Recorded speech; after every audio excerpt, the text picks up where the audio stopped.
Are you ever wondering what it might be like to get back to dance and you find yourself hesitating or worrying or not sure if you could even go back to it now that maybe you're older? This episode is for you. Hello, my beautiful, gorgeous dance baby, and welcome to another episode of More Than Dance. Today, we are talking about how dance is something that you can always come back to. I had this thought today when I was at the gym and I was revisiting squats. I took a long break from doing them and I think just dealing with like my knee, my surgeries, and the other treatments to my other leg, like I just didn't really want to do squats. And even in general, like the gym has looked very different to me than it has in the past, just because I've been doing more physical therapy type things versus the real like pumping iron stuff. And so I had this thought while I was upside down. And I was like, oh, like this is so cool. Like it feels so good to come back to this. And I was thinking of things in my life that are equally as great to come back to. And though I've never taken a dance hiatus or a dance break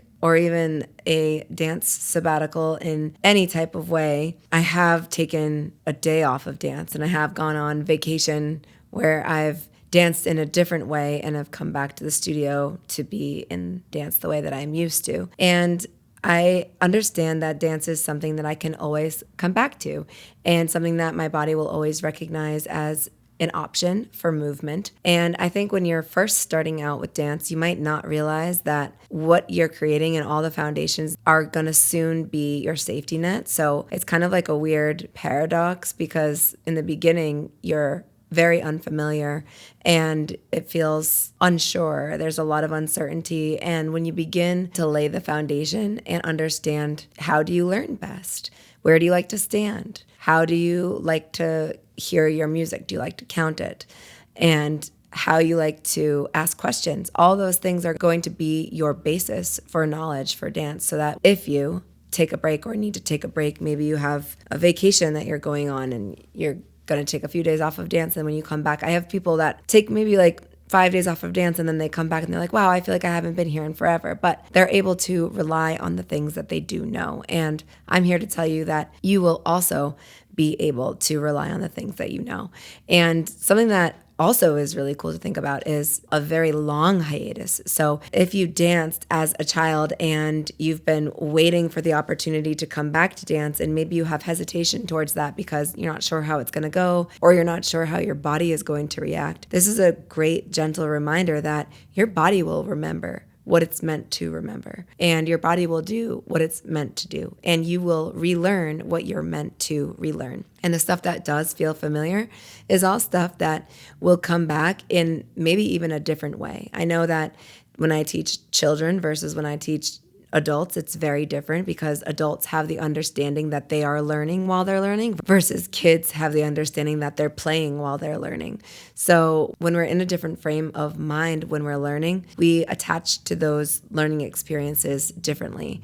So the way that you might remember how you learned a choreography as an adult is different than the way that you remembered how to learn choreography as a kid. And we change and we develop and everything shifts. So the one thing that doesn't shift is that dance is something that you get to learn. So while I was standing there upside down, I was doing some extensions. I remember there was a time where I was like figuring this out and learning it, and I don't really have to do that anymore. What I do get to do is alter my weight and change around the heaviness because our bodies get readjusted and adjusted and unadjusted to things. So when you're on the dance floor, you might feel like, wow, I'm out of shape, or oh man, I haven't done this in a while. And all of those thoughts can actually put a damper on your learning because they're not negative necessarily, but they're statements that are lack of. They're not in an abundance mindset. It's, I used to be able to do this and now I can't. Or this used to feel different and now it doesn't.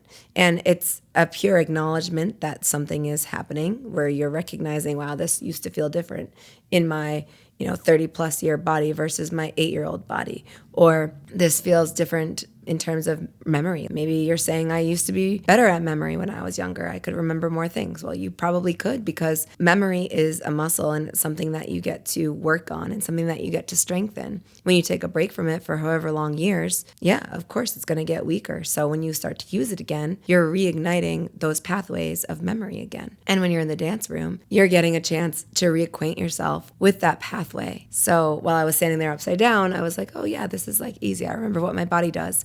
Same thing for you. When you're on the dance floor, you're like, oh yeah, that's right. That's how you remember things. Oh yeah, that's right. I forgot. That's one of those things I used to do. And remember, whatever you're meant to remember is what you're meant to remember. So if you don't remember your strategy, you weren't meant to use that strategy anymore. There's a different, better strategy for you to use now that you've evolved, now that you're an adult, now that you're ready to dance. Also, if you've never danced before, you're learning it for the first time, that's awesome. Congratulations. You're receiving the gift of dance, and there's nothing greater than the gift of dance. So when you're able to recognize that you're utilizing a strategy, or that you're able to sit there and take in a dance versus take in a dance while the teacher is demonstrating, and you're able to just like relax in your body and observe versus feeling the need to do all of the steps while the instructor is doing it, you're learning from a different way. That's not to say that the other way is incorrect, because it's just a way of learning. So when you're coming back to dance, or when you're doing dance for the first time, it's so nice to know that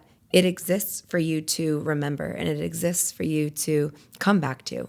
So how cool is it that one day you could be doing your normal routine and going about life, and maybe thinking and dreaming of being on the dance floor, saying inside your head like, oh, I wish I could be like one of those bomb babes and get on the dance floor, step into my heels, and do things that make me feel powerful and sexy. Well, once you take that leap, pun intended, and you do it, now you're there, and you might have questions. You might have the imposter syndrome coming through.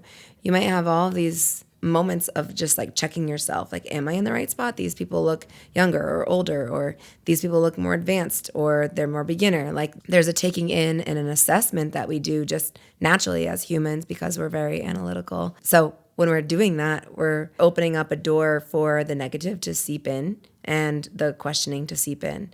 And something that I want you to remember is you're in that place for a reason. Again, if you got the dance calling, which there's a whole episode on this, and I still don't know which episode it is because I haven't posted it yet. So it's in the queue. And once it posts, you'll know, because it's going to be called When You Get the Dance Calling. And that's not a fake thing. It's not like a made up. It really is a thing, just as you would get a calling to do anything else. Like you would get a calling to do your profession that you do right now, or you're getting the calling to do whatever type of meal that you're going to cook. Like, you're listening to your intuition plus what the universe is giving you. So you're listening to the fact that, oh, you want to dance? Well, here it is. Here's your studio, here's your teacher, here's this amazing dance podcast, and start tuning in.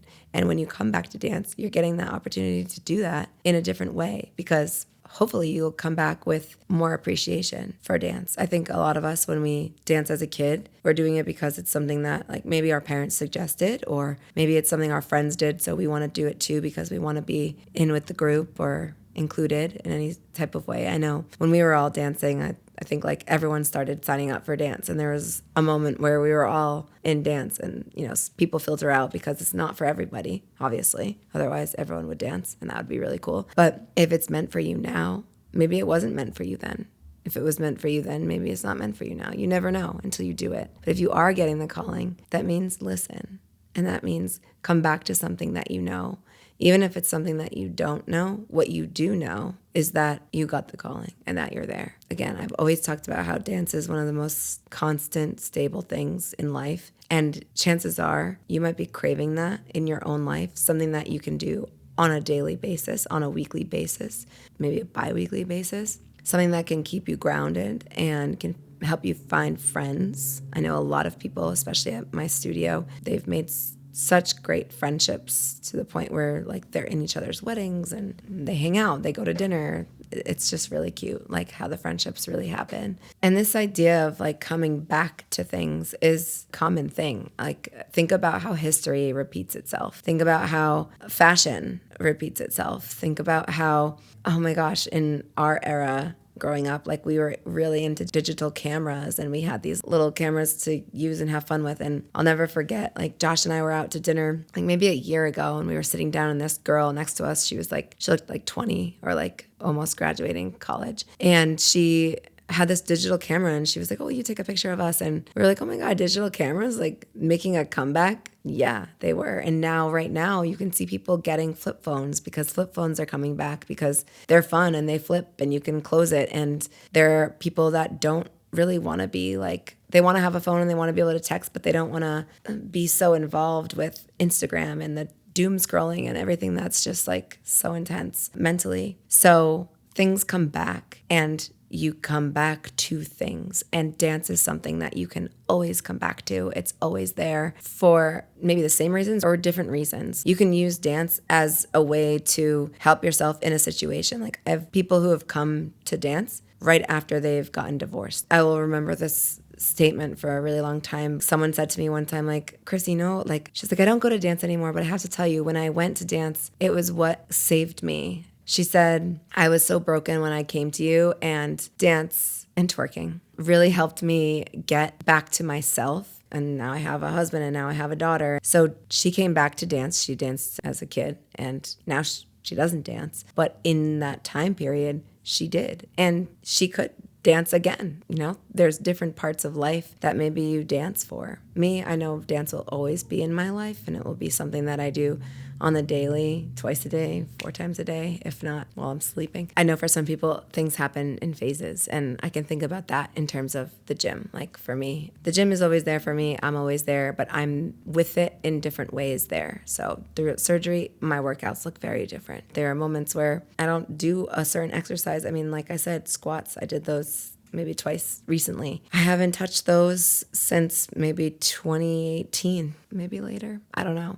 But here they are again, an exercise that I'm familiar with and an exercise I know how to do, but it wasn't serving me for a little bit, and now maybe it is. So we'll see how it goes. But I trust that my body and my intuition will tell me what to do, and I'll listen to it. And if it feels wrong, I won't do it anymore, and I won't really think anything of it. And if it tells me to do it and I feel strong from doing it, my body feels good, then I'll do it. And dance is very, very similar. So if you are sitting there right now listening to this and you're like, wow, like I've been so nervous to get back to dance, I encourage you to get back to dance, because just as much as you're wondering about it, you could be doing it and reliving it and relearning it right now and be receiving all of the benefits that dance has to offer. So I hope that this was helpful for you. I hope that this gave you a little boost of encouragement, and to also let you know, you don't have to have all the answers when you're at dance. In fact, if you had all the answers in dance, imagine that. That means that you would already know the choreography that you would be learning that night. That means you would already know the song. You wouldn't be learning dance. You'd be doing dance. You'd be dancing. But even when we're dancing, there's always more to learn. There's always more to figure out, and there's always more to improve. So it's really limitless what you can do with dance. So I hope that you do get the encouragement, and I can't wait to see you on the dance floor, and let me know how it goes. You can always message me. And